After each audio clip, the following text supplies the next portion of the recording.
Hello, my name is Lukas Oldenburg and I'm going to show you the new Workspace rename function. With it you can change the name or the description for up to 5,000 workspaces in bulk. So if you see that people have not named their workspaces according to your naming convention, or some workspaces could use a better name, then you can just do this from here and send all the changes to Workspace, to Adobe Analytics at once, and then the component manager does the rest. And it even gives you a little log so you know what you renamed when. So let's take this as an example. First of all, make sure you see the rename column here on the right side in yellow. If you don't, you have to get the newest layout version of the Workspaces sheet. For that, you go to Extensions, AA Component Manager, Other, and then recreate this tab. With this functionality, you can get the newest version of a tab. Of course, once you've recreated it, you need to first make sure you get the newest workspaces list. So go to a component manager, workspaces, update workspace list, and then it will refill the sheet with the newest list of workspaces. For renaming names or descriptions, we just go into the column of the workspaces that we want to change, and we'll type the new name in here.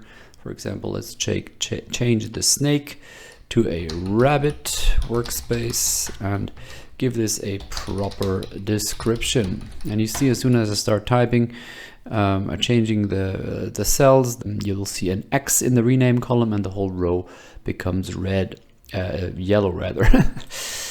Then let's take another one and let's call this Wurst workspace.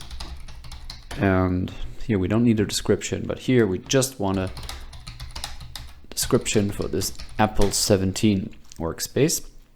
And now we'll go to Extensions, AA Component Manager, Workspaces, rename workspaces, and off we go.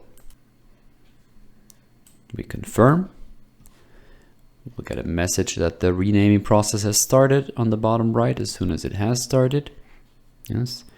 And then we'll have to wait a little bit. You can follow the process in the status bar. Let's see how long this takes. It's just 3 workspaces, so it shouldn't take too long. Here we are. The renaming was done. The list was updated. There were no issues. And for the full results, we can click on this link. And if we open this log file, it's not pretty, but it gives us the information we want. And of course, we can also see here that the new name of the workspaces that I changed are visible: Rabbit workspace with a proper description. And here we just wanted a description, and this one was renamed to Wurst workspace. I hope you enjoyed this new function of the component manager, and have a great day.